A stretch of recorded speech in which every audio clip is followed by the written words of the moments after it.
How to enable the screen sharing on Zoom application. Hey guys, welcome back to the channel. If you'd like to share your screen on Zoom, here is how you can enable it. First and foremost, head over to Play Store or App Store to search for Zoom and update the application. Once that is done, tap on Open button to launch the Zoom application. After that, you can either join an ongoing meeting or start your own meeting. Once you have started it, you will land to the connecting page.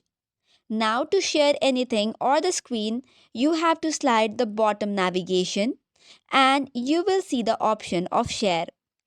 Tap on it and you can share different settings.